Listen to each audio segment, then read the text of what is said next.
You never really know someone until they show you who they are. Even then, sometimes you refuse to see it. That was my relationship with my mother Diana in a nutshell. I'm Rachel, and this is the story of how my own mother's betrayal led to consequences neither of us could have imagined. Growing up, things between Diana and me were always complicated. We never quite clicked, like we were speaking different languages. But everything really started to unravel when my parents split up when I was 10. My dad, Michael, was the kind of guy who'd give you the shirt off his back. Hardworking, honest, maybe too honest for his own good. Diana couldn't stand that about him.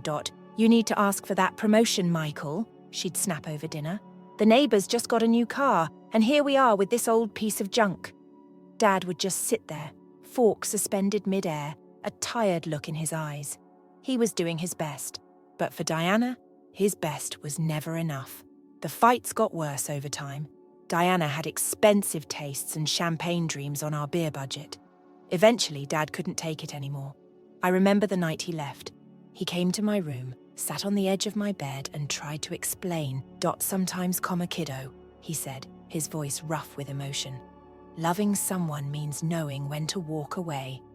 I was too young to understand then, but those words would echo in my head years later. After the divorce, I stayed with Diana. Dad didn't fight for custody, not because he didn't want me, but because he thought it would be easier on everyone. He still paid child support religiously, visited whenever he could, and tried to stay involved in my life. But Diana? She turned it into psychological warfare. Every time a child support check arrived, she'd wave it around like it was some kind of insult. "Look at this, Rachel," she'd scoff, holding up the check like it was contaminated. "This is all your father thinks you're worth." It messed with my head as a kid, made me feel like Dad wasn't doing enough, even though now I realize he was doing everything he could, and then some. Things got even more complicated when Diana met Richard. He was 45, a real estate developer with smooth talk and a fancy car, everything my dad wasn't. They got married quickly, and soon after, my half-brother Lucas was born. That's when I really became invisible in my own home. Suddenly, it was all about Richard and Lucas. Diana would cook these elaborate meals for them, while I was left to microwave frozen dinners or make myself sandwiches. Sometimes I'd come home from school to find the fridge empty except for condiments and some wilted lettuce. When I'd ask about dinner, Diana would wave me off with an, "Oh, we already ate," or "There's bread in the pantry." I was 13 when I started noticing the changes in our home dynamics. Diana would spend hours decorating Lucas's room, buying him the latest toys and gadgets, while my room remained frozen in time, still sporting the same faded wallpaper from when I was 9. It wasn't just about the stuff, it was about belonging. In my own home, I felt like an unwanted houseguest. The worst part? Diana didn't even try to hide her favoritism.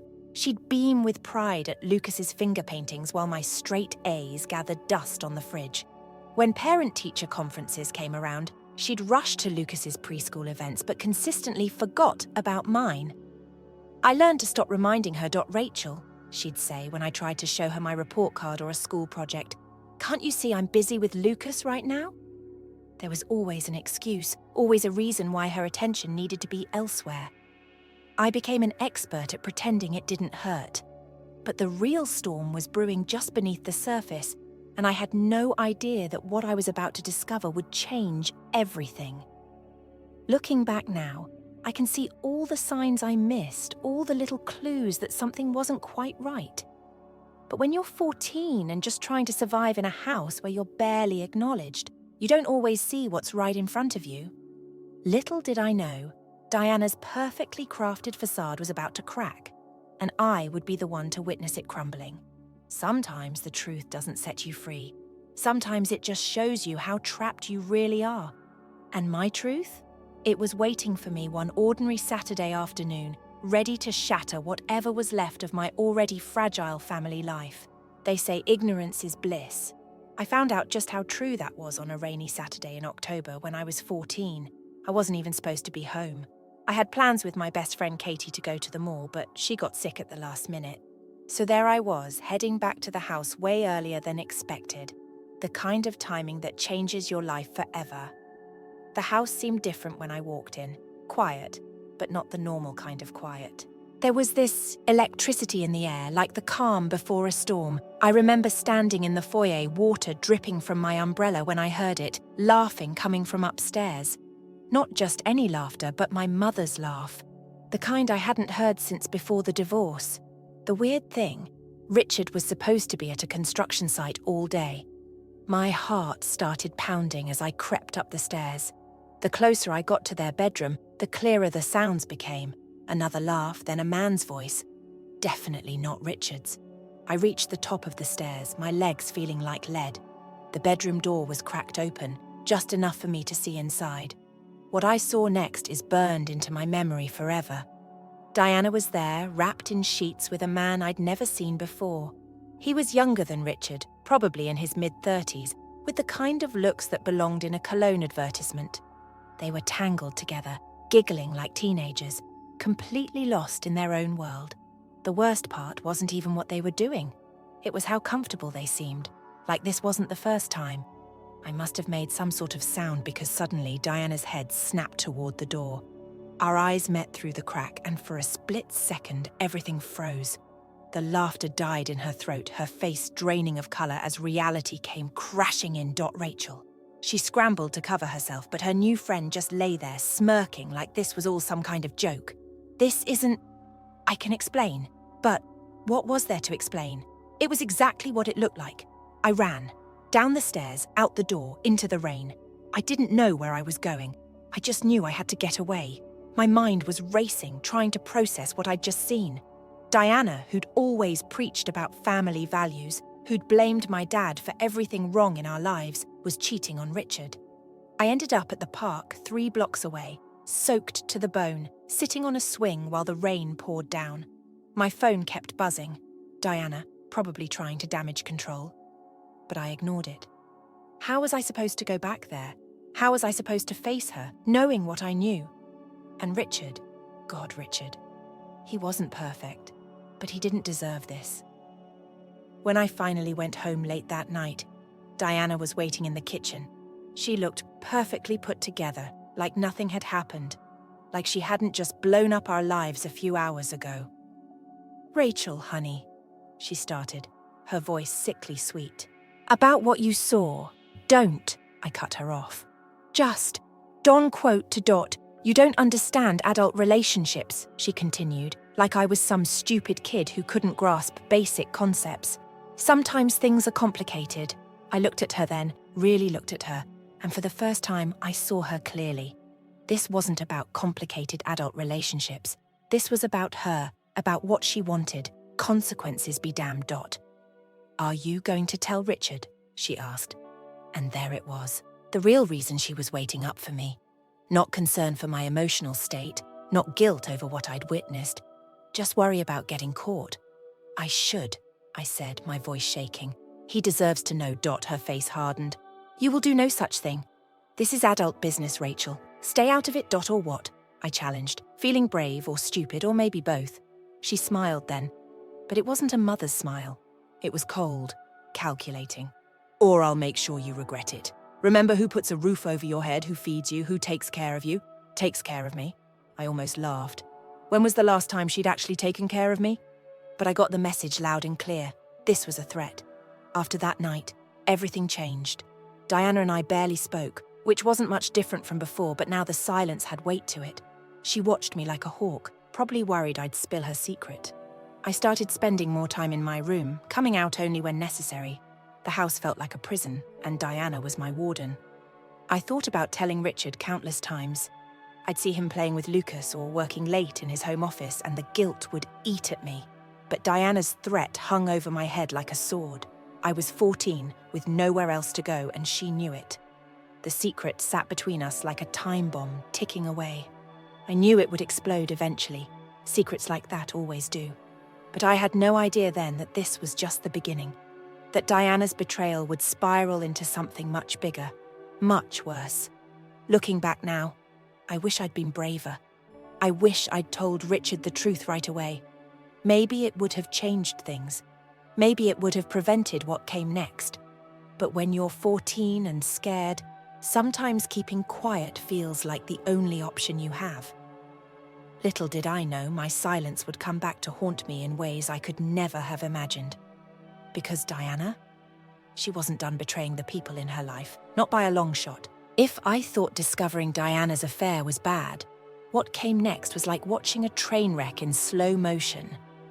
But before I tell you about that, I need to go back a bit to tell you about my dad, Michael, and the gift he gave me that would eventually become the center of everything. It happened during my junior year of high school. I was 17, still living in that pressure cooker of a house with Diana, trying to keep my head down and counting the days until graduation. That's when Dad called me one evening, his voice excited in a way I hadn't heard in years. Rachel, sweetheart, he said.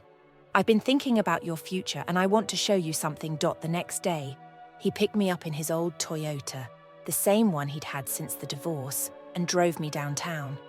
We pulled up in front of this brick apartment building, nothing fancy but well-maintained, in a decent neighborhood near the community college. This, he said, pulling out a set of keys, is for you. I remember standing in the empty apartment, sunlight streaming through the windows, while Dad explained his plan. He'd been saving for years, squirreling away money from his contracting jobs, and had bought this place thinking ahead to my college years. It, quote, not much, he said, running his hand along the kitchen counter, but it's an investment in your future. Something solid you can call your own.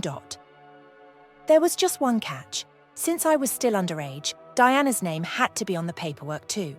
Dad wasn't happy about it, but legally, we didn't have a choice. Once you turn 18, he assured me, we'll transfer it fully to your name. Just hang in there until then. I hugged him so hard that day, breathing in the familiar scent of sawdust and coffee that always seemed to cling to him. For the first time in years, I felt like I had something to look forward to, something that was truly mine. But life has a way of taking the things you love most. 6 months after he showed me the apartment, Dad started feeling sick. At first, it was just fatigue, nothing major. Then came the coughing that wouldn't go away. By the time they caught the lung cancer, it was already stage 4. I dropped everything to take care of him. School, my part-time job, my plans for college, none of it mattered. Dad had always been there for me, and now it was my turn to be there for him.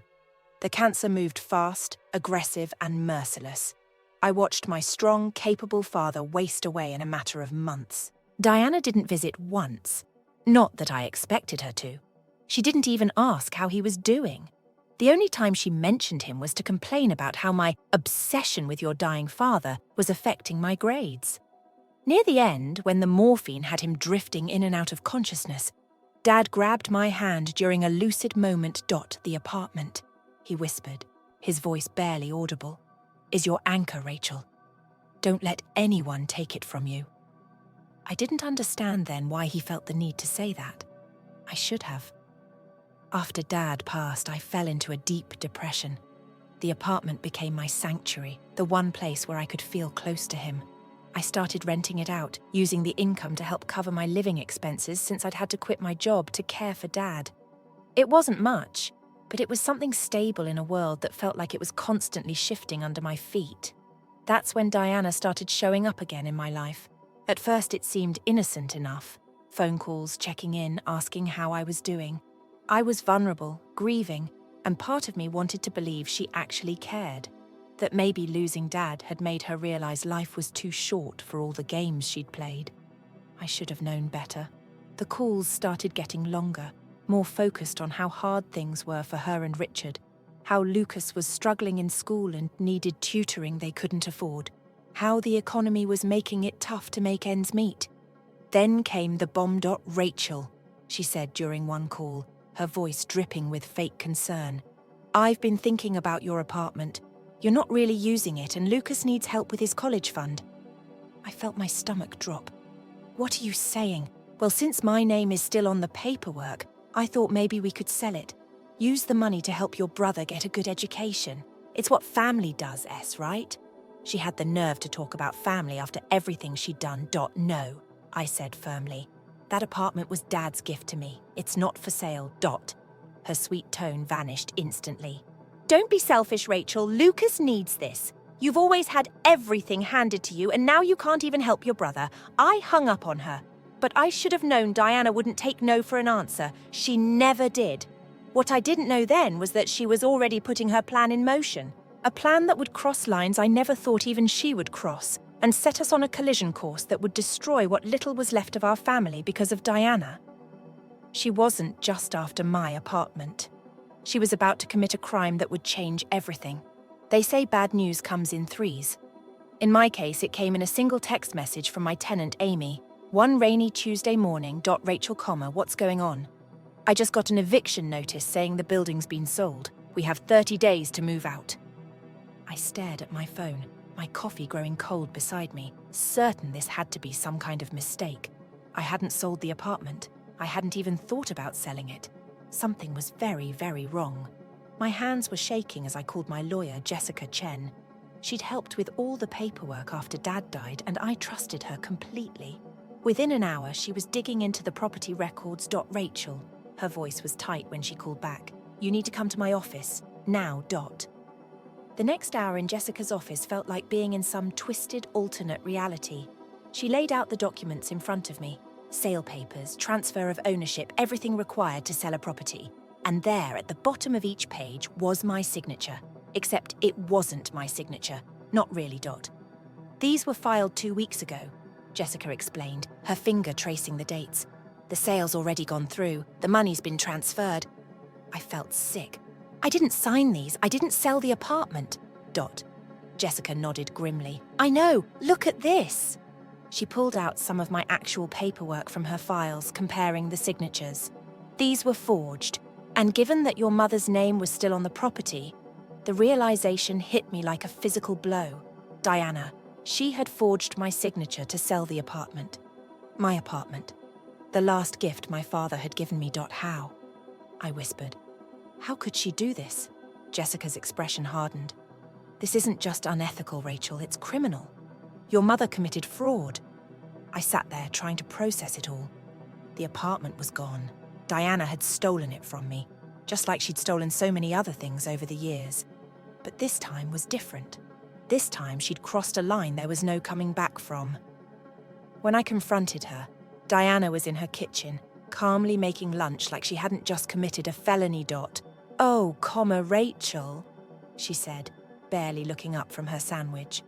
I was wondering when you'd find out. The casualness of it, the complete lack of remorse, it made my blood boil.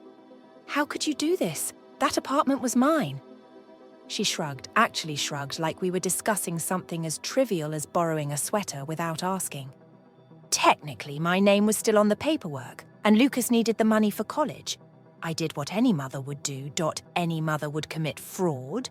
I was practically shouting now. You forged my signature, don't be so dramatic. She rolled her eyes.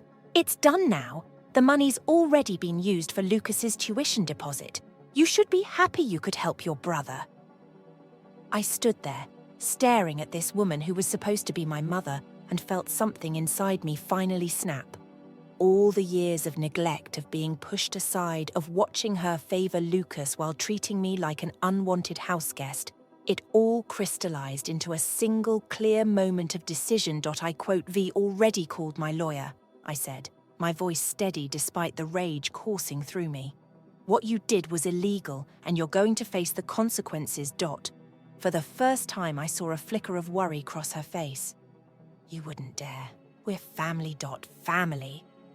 I laughed, but there was no humor in it. Was we family when you kicked me aside for Lucas? When you cheated on Richard? When you stole my apartment? She flinched at the mention of her affair. That's ancient history. Richard has nothing to do with this. Doesn't quote he? I asked quietly. Because I'm pretty sure he'd be interested to know what kind of person he's really married to. Her face went pale. You wouldn't quote to try me. I turned to leave, then paused at the door. You know what the funny thing is? Dad warned me about this. He told me not to let anyone take the apartment from me. He must have known what you were capable of. Rachel, wait. Her voice had lost its confidence now, turning pleading. We can work something out. Don't do anything rash. But I was done listening, done being manipulated, done being the victim in Diana's endless games. As I walked to my car, my phone buzzed with text after text from her, alternating between threats and pleas. I ignored them all. Instead, I called Jessica. File the charges, I said as soon as she picked up. All of them. And Jessica? There's something else you should know about the money. Because this wasn't just about the apartment anymore. This was about finally standing up to the woman who had spent years taking everything she could from me. And this time, I wasn't backing down. What happened next would shake our family to its core, but I was ready. Sometimes the only way to deal with toxic people is to let the truth come out, no matter how ugly it might be. Diana was about to learn that her actions had consequences, and I was done protecting her from them. They say revenge is a dish best served cold. But what happened next wasn't about revenge. It was about justice, about finally standing up and saying enough is enough. The legal process was brutal. Jessica, my lawyer, warned me it would be, but nothing could have prepared me for the emotional toll. Diana hired some hotshot attorney who tried to paint me as an ungrateful daughter trying to ruin her mother's life. But documents don't lie, and forged signatures are pretty hard to explain away. What really broke the case open, though, was what Jessica found when she started digging into the money trail. Remember how Diana said she'd used the apartment money for Lucas's college tuition? That was just another lie in her web of deception. "Rachel," Jessica called me one afternoon, her voice tight with controlled anger. "We found something. Your mother didn't just forge your signature on the apartment sale. There's more." That more turned out to be a bombshell. When my dad died, he'd left a substantial insurance policy and some investments, all meant for me. Diana, still legally my guardian when he passed, had managed to get control of it through some creative paperwork manipulation. She'd been siphoning off that money for years, using it to fund her lifestyle, pay off her credit cards, and even finance one of Richard's failed business ventures. The apartment sale wasn't her first fraud. It was just the first time she got caught. When this evidence was presented in court, the look on Diana's face was something I'll never forget. It was like watching a mask crack, seeing the carefully constructed facade of the devoted mother finally shatter. The judge wasn't impressed with her tearful explanations about doing it for the family. "Mrs. Parker," the judge said, her voice cold, "you didn't just commit fraud, you stole from your own child." Repeatedly and systematically, the sentence came down hard. 5 years in federal prison for fraud and financial exploitation. Diana seemed to shrink in her designer outfit as they read out the verdict. She looked at me one last time before they led her away, but I saw no remorse in her eyes, only anger at being caught. But I wasn't done. There was one more piece of unfinished business. Richard needed to know the truth. All of it. I met him at a coffee shop near his office. He looked tired, older somehow, like the stress of the trial had aged him years in just a few months. "Richard," I started, my hands wrapped around my coffee cup for strength. "There's something else you need to know about Diana. Something I should have told you years ago." I told him everything. About walking in on Diana's affair when I was 14. About her threats to keep me quiet. About all the lies she'd built their marriage on. He sat there, completely still, as years of deception unraveled before him. When I finished, he was quiet for a long moment. Then he asked, in a voice barely above a whisper, "How long? How long has she been like this?" "I don't know," I answered honestly. "But I'm sorry I didn't tell you sooner. He shook his head. "Don't apologize. You were a kid. She was the adult who should have known better." He paused, then added, "I'm filing for divorce. The aftermath was like watching dominoes fall. Richard filed for divorce, citing fraud and infidelity. The truth about Diana spread through our social circle like wildfire. People who'd known us for years suddenly saw her in a different light and remembered little things that hadn't quite added up. Lucas, now 19, was struggling to process everything. I didn't blame him. Finding out your mother is a fraudster and your entire college fund was built on stolen money isn't easy. We've started talking more, trying to build some kind of relationship without Diana's toxic influence between us. "I never knew," he told me one day over coffee, "about how she treated you, about any of it. I'm sorry, It wasn't your fault," I assured him. "We were both just kids stuck in her game, with the legal settlement." I got back the money from the apartment sale plus damages. I used it to buy a small house in a quiet neighborhood, something that was completely mine, with no strings attached and no one else's name on the paperwork. The first night in my new house, I sat on the back porch with a glass of wine, looking at the stars.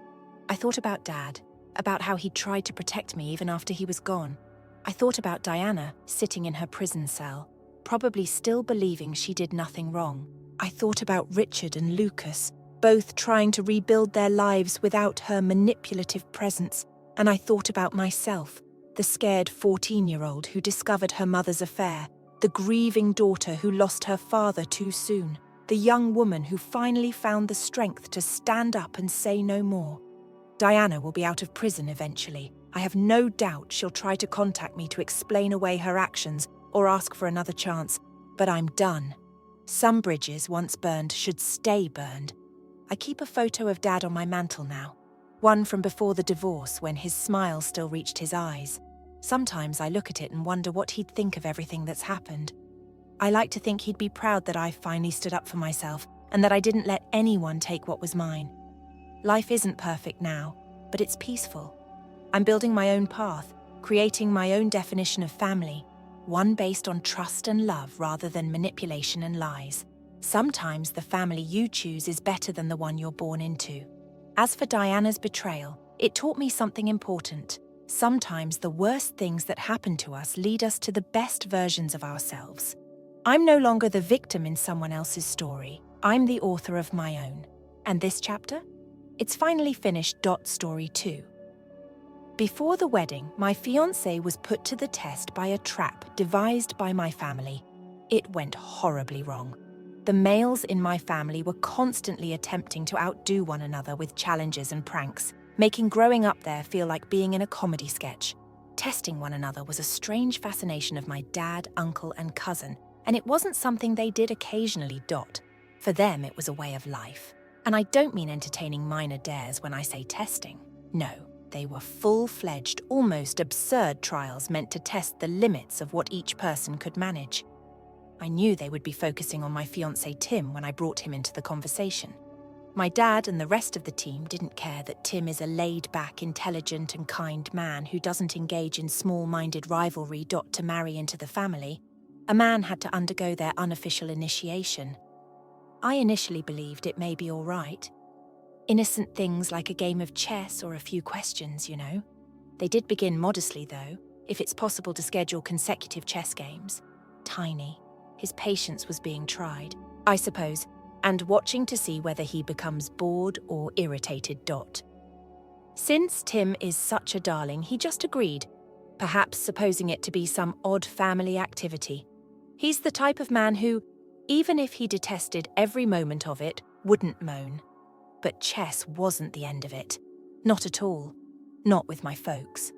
The subsequent test was undoubtedly strange and more unpleasant. To test Tim's reaction, my relative proposed cutting one of his automobile tires. They stated it's only a little challenge. Let's see if he asks for assistance or if he can fix it on his own. They didn't really ask me for my opinion on this brilliant concept. They just carried it out. One day Tim had a strange expression on his face as he returned from their little hangout. He simply grinned and replied, "Oh, your cousin helped me change a tire today," when I inquired what had happened. It took me a while to understand his meaning. It was unbelievable to me that they had really cut his tire. What's the worst? Tim wasn't even whiny. Being the soldier that he is, he simply handled it. When I brought it up to my dad, he dismissed it. He laughed and remarked, "It's just how we bond." Did he not pass the test? He didn't complain or ask for assistance. I was enraged, but also a little perplexed. What was the purpose of this?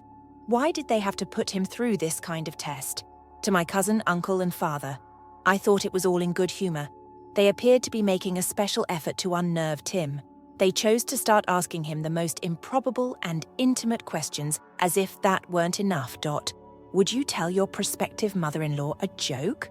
What are your thoughts on children? How do you feel about Jesus? They did indeed go there. Tim responded courteously to all of their questions, presumably believing that they were only attempting to learn more about him.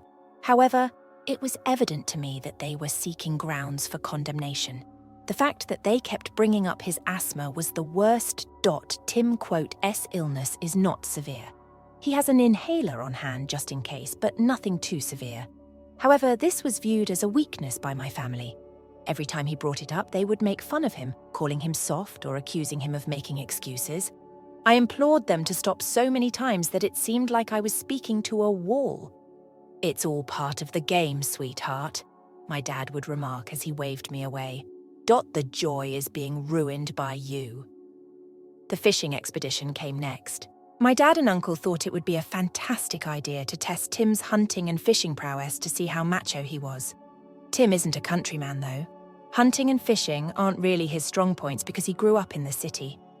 Once more, though, he complied because he wished to appear respectable. Throughout the day, they questioned him on anything from fishing methods to speculative situations. If you were stuck in the woods, how would you respond? How would you respond to an attack by a bear? Tim tried his hardest to respond, but they would always find a way to make fun of him or label him sluggish. I could see Tim was growing weary after that excursion. Although he didn't voice any complaints, I could see he was worn out from being watched all the time. My dad wouldn't listen to me when I told him they needed to relax. He answered, "This is what we do. It's customary, if you are unable of taking a little mocking. What sort of spouse will he be?" I was very irritated. How were they blind to the harm they were causing? Tim wasn't only being put to the test, bullying was happening to him. They were going too far, and I couldn't watch it come to pass. The worst of everything. They sincerely believed they were assisting. In their views, they were making sure Tim was resilient enough to be a member of our family and preparing him for the real world. In reality, though, they were just pushing him away and me with him. Something has to give, I realised. They had to back off, or I would have to make some difficult decisions about who would actually be in my life moving ahead. Therefore, my parents, uncle and cousin had the wonderful idea to take Tim camping. They marketed it as a fun-filled weekend that would include hiking, fishing and simply spending time in nature. Given their history, I wasn't really excited, but Tim saw it as an opportunity to build a relationship with them. I reasoned that what could possibly go wrong? As it happens, I really underestimated them. With his camping equipment prepared and packed, Tim set off early in the morning, full of excitement. He said me farewell with a kiss and promised to see me in 3 days. I tried to divert my attention for the remainder of the day, but I couldn't get rid of the persistent sense that something was amiss. My phone buzzed in the evening as I was pacing the living room. Tim texted me about it. It only said to return early, come home shortly. My heart fell. Why was he returning so quickly? Instead of only 1 day, he was meant to be out there for 3. Tim seemed as though he had gone through hell when he entered. His face was pallid, and his eyes had a weary, irritated expression. He just shook his head when I asked him what had occurred, adding, "I'll tell you everything, but I need a minute." After taking a long breath, he sat down on the couch and began to explain. At first, apparently, things went smoothly. They made a good supper, went fishing, and set up tent. Suddenly, though, my cousin proposed that they participate in a survival challenge.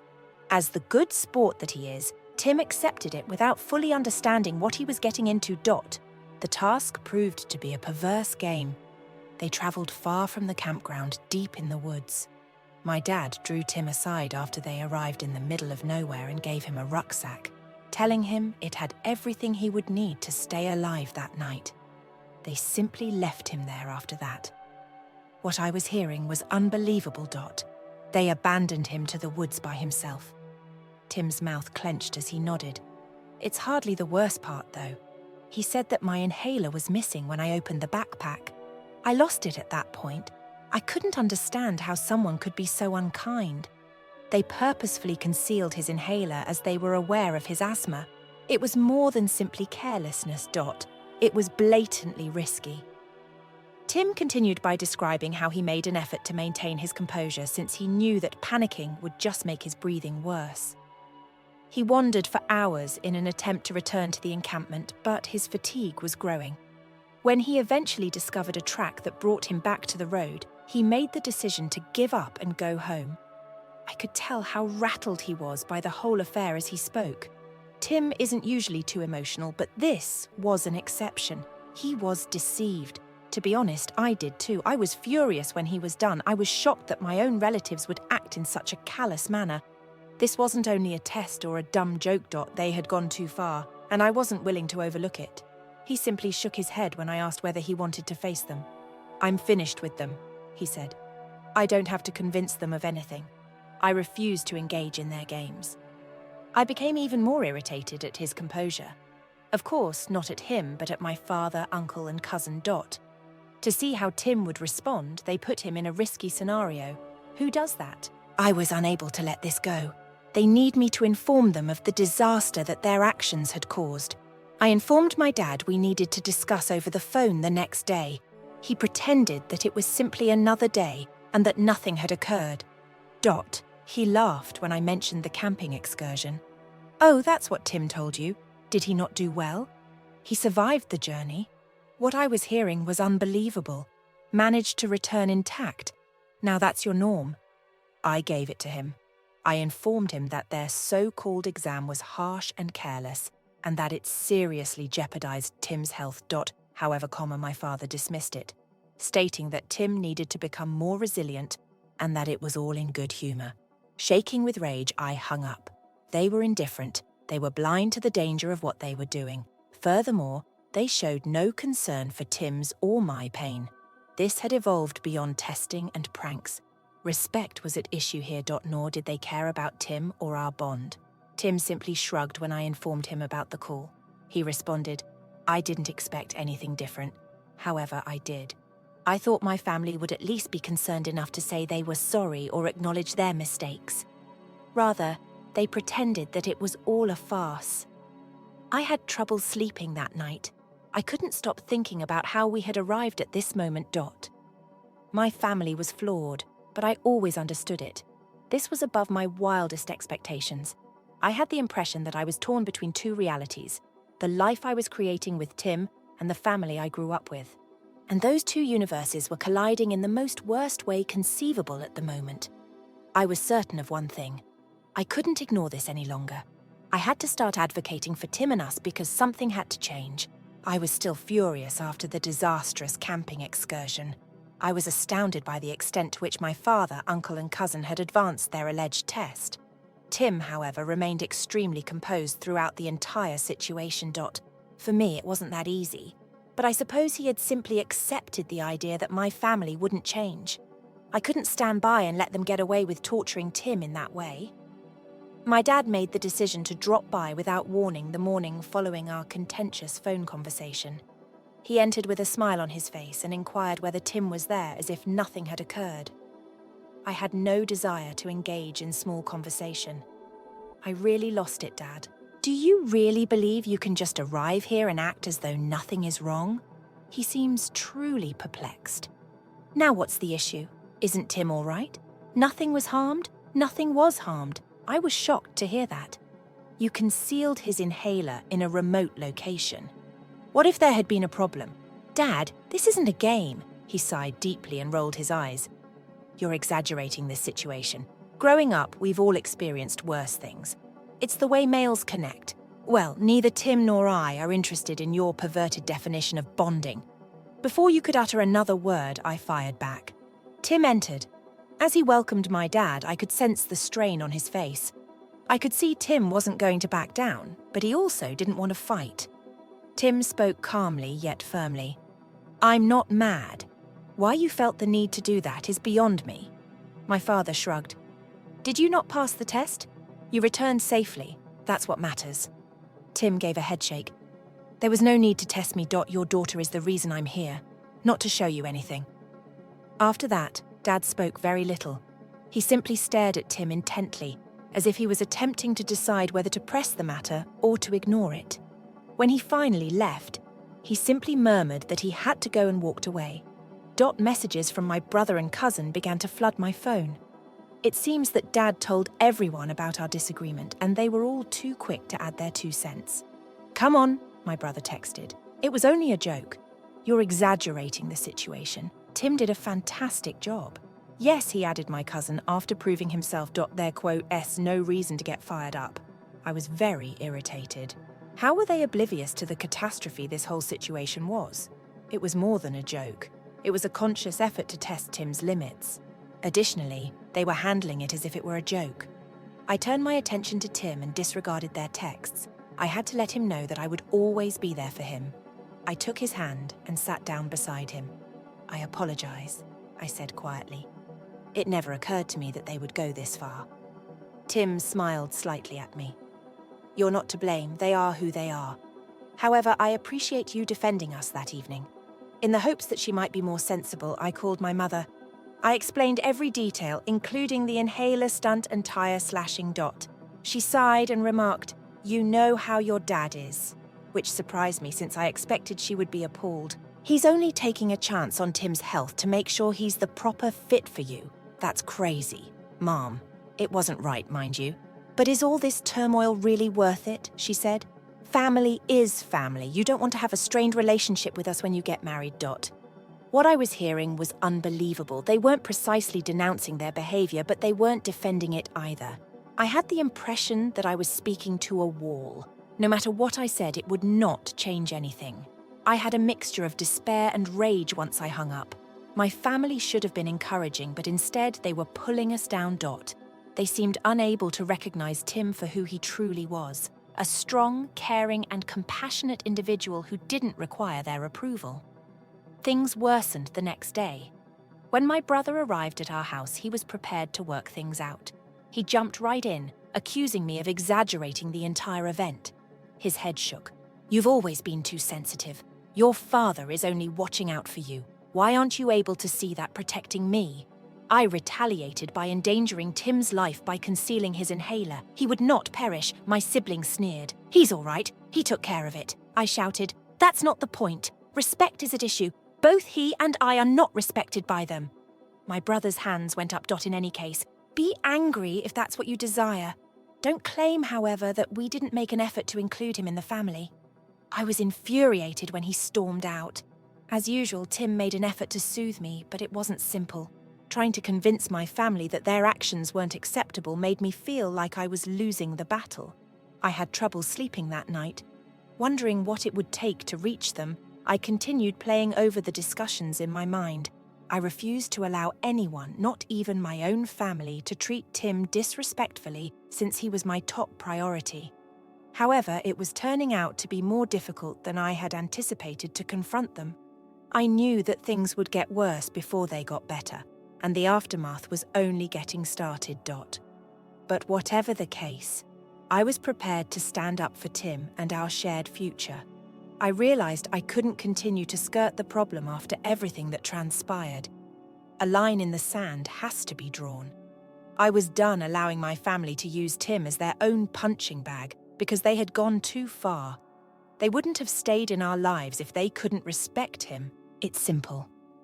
I woke up the day following my brother's brief visit with a renewed sense of resolution.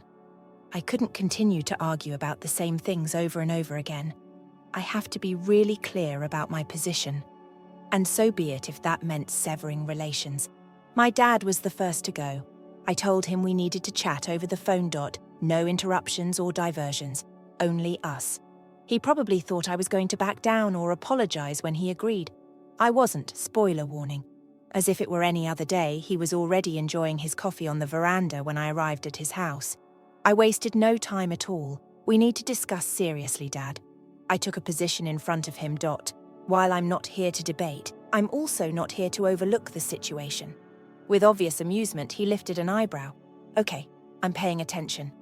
"Look," I remarked, inhaling deeply. "It was horrible what you people did to Tim. It was neither a test nor a hoax. It was unkind. You endanger his health for what purpose? To see if he is sufficiently manly." Dad gave a shrug. "I'm still not being taken seriously. Honey, we've experienced worse. It's simply the way we operate. Make him more resilient. You are aware." I tried to maintain my composure by clenching my fists. "No, Father, it doesn't operate that way. There's no need to toughen Tim up. He is strong in ways that are beyond your comprehension. Furthermore, he can be a terrific companion to me without your permission. With a sigh, he reclined in his seat. "What are you saying then? Are you interrupting us?" I gave a headshake. I'm suggesting that I'll have to make some difficult decisions if you can't respect Tim. I will no longer tolerate your bullying of him. Now is your opportunity to put things right." He stared out into the yard for a minute without saying anything. Although I could see the wheels spinning in his mind, I wasn't sure if he was truly understanding or if he was only waiting for me to be done so he could dismiss it once more. At last, he said something. "Although I understand your distress, family is family. This is how we've always been. We are not going to change overnight. I'm not requesting an overnight stay. But I'm asking for change," I stated forcefully. "We will have an issue if you are unable to meet me halfway." He didn't answer, simply continued gazing off into space. I needed him to understand that I was serious, but I didn't require an immediate response. I then made my way back home. I found Tim waiting for me, displaying signs of nervousness. "How did it go?" As soon as I entered the room, he inquired. With a sigh, I took a seat next him. Everything went smoothly. He didn't blow up, I suppose, but I'm not sure he understands it yet. Tim gave a nod. A little smile tugged at his mouth. "I appreciate you defending me. I'm aware that life with your family is difficult." I squeezed his hand and murmured, "Of course." "Tim, you are now my first priority. Even my own relatives won't be allowed to treat you disrespectfully." The days that followed were almost too calm. No calls, no texts. Nothing but quiet. I was prepared for whatever came next, but I wasn't sure if that was a good or terrible indication. It was up to them now that I had made my position known. My mum called right when I thought they would finally understand. I was invited to join her for supper, claimed to have a crucial topic to cover. I accepted, but this time I took Tim along. He was the one I wanted at my side if we were going to fight again. The mood was strained when we got there. My brother, cousin and dad were present. They all seemed uneasy, as if they were aware that this evening would not be nice. Mum served supper and engaged in small chat in an attempt to mediate the situation, but it was clear that nobody was feeling particularly amenable. She eventually got to the point after we finished our meal. "I quote V been chatting to your father." With a hesitant tone, she started, "We wish to put this behind us, and we recognise that you're angry." My eyes narrowed as I leaned forward. "All right. And just how are you going to do that?" Dad, obviously not happy with the whole situation, cleared his throat. "If you want us to apologise, we will, but you must realise that we didn't mean any damage. For the first time," Tim raised his voice, forceful yet calm, "the apology isn't the only thing at stake. Respect is at issue. I need assurance that this won't occur once more." My father gave a slow nod. "Okay, all right. We're not going to do it again." Although it wasn't quite the sincere apology I had hoped for, it was a beginning. Tim gave me a little nod as I looked at him. After the supper, as we were heading out, we were in agreement. My mother drew me away. "Thanks for coming," she said in a whisper. "I'm hoping that we can now begin to proceed." I took a while to reply. Time would tell if they were truly willing to change, but I wanted to trust her. I was just relieved that we had drawn the line for the time being. Although it wasn't flawless, it was a positive move, and that's all you can ask for at times. I hoped that things would finally start to settle down after the uncomfortable meal at my parents' place. I thought we could put the past behind us for a while when my dad reluctantly agreed to apologise. Naturally, though, things weren't so easy with my family. There is never anything. After a few days, my phone began to vibrate. My cousin sent me an SMS. "Can we chat, please? We need to clarify the air, in my opinion." I decided it was worthwhile to listen to him even if I wasn't sure what to make of it. Tim said that this may be a sign and urged me to go. At last they were beginning to comprehend. I agreed to meet, but I wasn't holding my breath. We got together in a little bistro close to my house.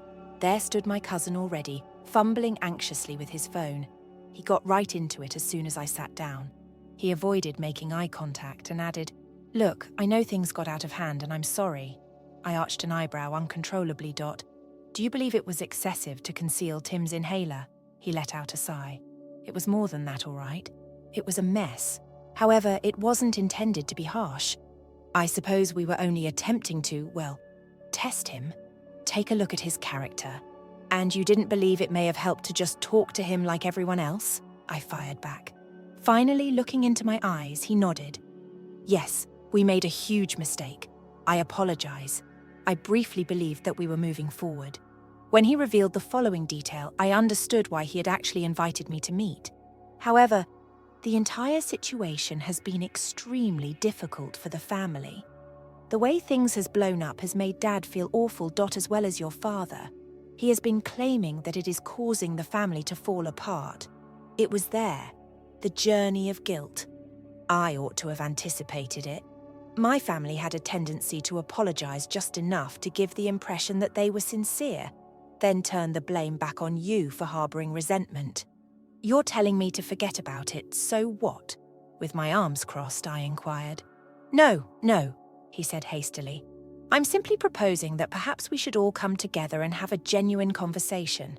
Dad believes that it will benefit everyone if we can all agree. I let out a sigh. I've stated my position clearly already. There is nothing else to discuss if you folks are incapable of showing respect for Tim. His expression was truly troubled as he nodded once more. I understand. Yes, I do. For the sake of Mum and Dad, however, perhaps one more family gathering is in order.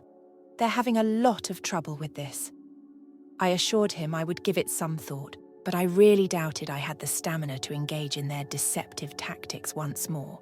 They always appeared to have conditions attached, even if I wanted to think they were trying. Tim was waiting for me when I arrived home, his typical composed self. How did it go? He inquired. Guilt paired with an apology. I murmured as I collapsed on the couch. To make things right, they want to have another family gathering. Tim looked at me knowingly. And you're thinking about it? I said I don't know. I have a sneaking suspicion it's simply more manipulation. However, if there's even a remote possibility that they're sincere about putting things right. He gave a nod. Whatever you choose, I agree with you. Just keep in mind that you owe them nothing. They've already been given more opportunities than they merit. My mother phoned the following day. She seemed so nice and worried that she must have heard what my cousin was saying. We apologize for everything too, honey. I spoke with your dad, and we decided that having a family meal to work things out would benefit everyone. Her speech was hesitant, as if she were treading carefully, and I could sense it. Seeing her in this fresh, almost vulnerable light was strange. Thank you for the effort, Mum. However, this goes beyond a simple supper. It has to do with actual change. I need to know that you take Tim's respect seriously. Yes, we are. She was adamant. All we want to do is put things right. Give us a chance, please. Mostly because I thought I owed it to Tim to give my family one last chance. I accepted the dinner, but this time I wasn't going in blind. I was prepared for whatever deceptive strategies they may use against me. In addition to the uncomfortable mood when we got there, there was this strange, forced friendliness. My brother half-jokingly remarked that Tim looked healthier than when they last saw him, while my dad shook Tim's hand firmly. To put it mildly, it was embarrassing. After we sat down, we spoke about weatherwork and other trivia for a bit. As usual. My mother then indicated that it was time for the actual discussion by clearing her throat. Looking anxiously at my dad, she started, "We've been thinking a lot and we realise we've made some mistakes." Dad didn't say anything, but he nodded. He wasn't happy about the whole apologising thing, but for the time being he was at least complying. Tim, we apologise for the way we handled you. Mum went on. It was incorrect and we are aware that we must improve. With a bland look, Tim nodded. I'm grateful for the apology, but it goes beyond words. I need to know that anything like this won't occur again. When Dad did speak, it was in a reluctant tone. It won't, we understand? No more examinations. No more games. Something about it still seemed strange, even though it should have felt like a victory. Perhaps it was because they used their words carefully as well, as if they were trying to avoid saying something incorrect. Or perhaps I just found it difficult to trust them because of the years of manipulation. My mother gave me a strong hug as we departed. We appreciate you giving us another opportunity. We will not disappoint you. I wished to trust her. Yes, I did. However, trust is not something that can be restored quickly. They would need to demonstrate it, not only with words but also with deeds. Furthermore, it would take time to determine whether they were genuinely open to change. The happiest day of our life was meant to be our wedding. With my family, Tim and I had experienced a lot, and I wasn't going to let their turmoil spoil it. Let's be honest though, a family like mine is almost always going to have trouble. The morning went rather well at first. I was both nervous and excited when I woke up early. As we prepared, my bridesmaids were there to get me excited. For a few hours, I nearly forgot about the stress that had preceded this day because of the lively and enjoyable atmosphere. My phone buzzed while I was getting my hair done. I noticed a text from my mother as I looked at the screen. Your brother and father might not be able to make it. They are experiencing turmoil. Feeling conflicted. Really, they were still playing these games on the day of my wedding. Anger sprang to the surface, but I forced it down. I refused to let them affect me, not right now. Tim, looking as composed as usual, was waiting for me at the location. He simply grinned and replied, "It's their loss if they don't show up." When I informed him about the text. Even though I knew he was correct, it still hurt. I desired for them to be present, despite anything. I suppose I secretly hoped they would surprise me, come up, and, for once, be helpful. However, it became evident that was not going to happen as the ceremony time approached. The actual ceremony was flawless. In front of our closest friends and family, Tim and I exchanged vows. The ones that genuinely gave a damn. Nothing else seemed to matter because of the love and support from everyone present. We were only beginning our lives together at that time. We proceeded to the reception following the wedding. The cuisine was excellent. Everyone was having a great time and the music was spot on. In the back of my mind, though, I kept thinking about my brother and father's absence. I often pondered whether my mother was also considering it whenever I saw her. My mum drew me aside around halfway through the reception. With remorse in her eyes, she added, "I'm sorry they didn't come. They couldn't get past everything, yet they wanted to be here." I inhaled deeply while attempting to maintain my composure. "Thank you for being here, Mum, but I can't do this any longer. They made up their minds." She gave a nod. Her eyes were filled with tears. "Yes, I do hope that we can all get over this one day." I was too exhausted to argue, much alone hope for that. All I wanted to think about was the individuals present and the affection that's surrounding Tim and myself. The acute pain of their absence began to lessen as the night wore on. Together with our friends, Tim and I rejoiced, laughed, and danced. There were also some surprises for us. A funny speech from Tim's best friend. Everyone was up and dancing after an impromptu group dance. And a lovely moment when I was moved to tears by my maid of honor's sincere toast. Naturally, though, the drama was far from done. My phone buzzed once more as we prepared to cut the cake. It was my cousin this time. "Hello, I've heard about the absence. It's unbelievable that they did that on your special day. Let's speak soon." It was impossible for me not to roll my eyes. Why now? Why did they have to pull me back into their insanity in order to give me this day? After observing my response, Tim carefully removed my phone from my grasp. He grinned and remarked, "No more family drama tonight. It's all about us today." He was correct. I had to give it up. For the time being, however. After I put my phone aside, we concentrated on having a good time for the remainder of the evening. The cake tasted great. Hours passed while the dance continued, and by night's conclusion, I was experiencing a peculiar combination of absolute delight and tiredness. In spite of everything, we managed to have a fantastic wedding with the people that really mattered there. I couldn't help but think back on the day as we made our way back to the motel. Tim and I had each other, even though my brother and father had disappointed me. With the help of our friends and family, we had created a new family, and that was what mattered most. That night, as I lay in bed, I came to a crucial realization. Although you have no control over your family, you do have some control over how much influence they have over you. And I decided to concentrate on the joy and love Tim and I had discovered together that day, moving forward from the drama. Although everything wasn't flawless, the wedding was entirely ours, and it was sufficient. I believed that everything would finally calm down after the wedding. I reasoned that Tim and I had deserved some serenity because we had endured enough with my family. The drama was far from done, though. Indeed, it seemed as though the true mayhem was only getting started. Shortly after returning from our honeymoon, we saw the first indication that things were not going to settle down. Just as we were unpacking, my mum texted me on my phone. "We must speak. It concerns your father." I let out a sigh, already preparing myself for whatever absurdity was ahead.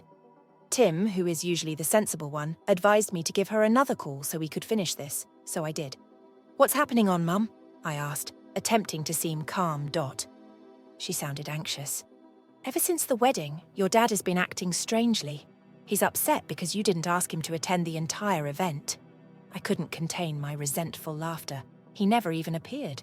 "Mum, what gives him the right to gripe about not staying?" She let out a sigh. "I understand, but he's in a lot of distress. He believes that you have abandoned him. That struck a chord. Mum, when he declined to attend my wedding, he cut himself off. I'm going to stop going out of my way to please him." We stopped the call since she didn't have anything else to say. However, I was aware that I would continue to hear about it. My brother chose to enter the fray a few days later. He arrived at our house with his usual arrogance. Dad isn't the only one who is angry, you know. As soon as he entered, he said, "Your improper invitation humiliated the entire family." "Really?" I fired back. "The invitation was with him. He declined to attend." He gave a shrug. "You didn't exactly make him feel welcome, though. Mom is now forced to cope with his emotions." I gave an eye roll. I have no control over my father's emotions. He is currently coping with the repercussions of his decisions. Evidently unconvinced, my brother shook his head.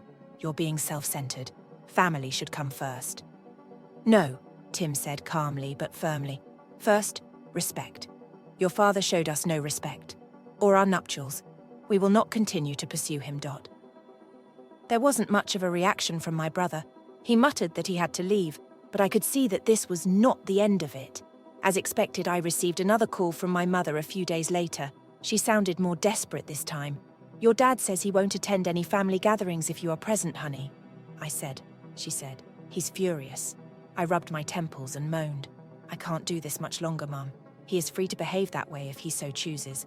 I will no longer put up with his outbursts." "I wish things were different, but I understand," she added softly. "I agree." "Mum, I agree." The weeks that followed were filled with awkward family get-togethers, passive-aggressive texts, and ongoing stress. Every time I turned around, it seemed like someone had something to say about the way I was dealing with Dad. My cousin chose to stir things up just when I thought things couldn't get much worse. He sent me a lengthy, meandering note saying that, for the benefit of the family, I had to patch things up with Dad. He wrote, "You're tearing us apart. Just be the larger person, please." I was both angry and tired as I glanced at the letter. Why did I constantly have to do the repairs?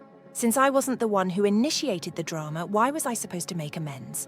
I was sitting on the couch looking at my phone when Tim discovered me. One more voyage of guilt. He sat down next to me and asked. I gave him the phone and nodded. Inside, he read the note. "You are not required to answer. You've expressed yourself. They must honor that." "It's difficult," I murmured softly, feeling like the villain is something I detest. "You're not," Tim said. "You're defending both us and yourself. Being the evil guy isn't that." Although his remarks were helpful, my family's stress persisted. Everything seemed to be constantly overshadowed by this cloud.